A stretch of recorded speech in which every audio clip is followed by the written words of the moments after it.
Now we're in the support line trench, which is about 200 yards away from our front line and about 300 yards from the German trench. This is laid out exactly like a normal firing trench. So I'm in what's called a traverse now, because it's how I traverse between what are called firing bays. So as I walk up, I'm coming into a firing bay.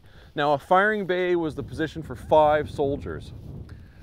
There are sections of 10 men manning these trenches in groups of 40 called a platoon, and they live in a bunker. Right here is a bunker which would have held 10 men. And so those 10 guys were each responsible to man 2 of these firing bays. There would have been a firing step here, and their job is to shoot over the heads of our front line in case of attack and hold the Germans off. Now, of course, there was no fighting at Camp Hughes. The trench system was dug to train soldiers. This system is big enough for a battalion of 1,000 men to occupy. They would have come in here, replaced a battalion that was already in sight. They would have then gone through all the drills necessary to live and work in the trench system, and then they would have rehearsed going over the top and attacking the Germans.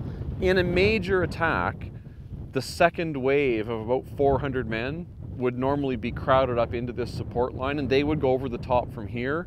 The first wave of 400 would go over the top from the frontline trenches. In normal manning, about 200 soldiers would be in this support line, which is 1 rifle company. Now, the Western Front is a terrifying place, and I can't think of anywhere better in the world to imagine what it must have been like than standing here at Camp Hughes in these trenches. They say that you could smell the Western Front about 8 kilometers before you could see it, and it was such a horrible smell that most people were sick to their stomachs the first time they experienced it. The reason soldiers smoked so much was that tobacco masked the smell of all the rotting bodies and all the other bad smells that were coming out of this trench. Imagine 1,000 men living in this trench system for years, and they're using open latrines that are dug on a scale of about 2 latrines per company of 200 men.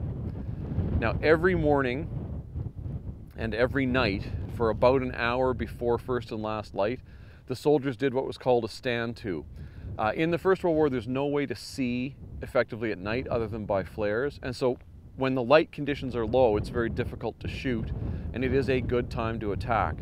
Both sides know this, and so they do a stand-to. So 100% of the soldiers man their firing positions.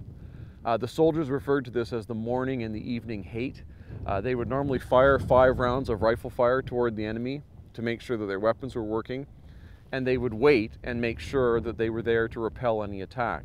Now, the artillery on both sides, which would be about 3 kilometers behind this trench system, they all know that everyone is standing in the trenches waiting to repel an attack, so the artillery fires from both sides on the poor infantry in the frontline trenches. A lot of Canadians were killed or wounded simply because they were standing to at first light, and there wasn't really anything other than that going on.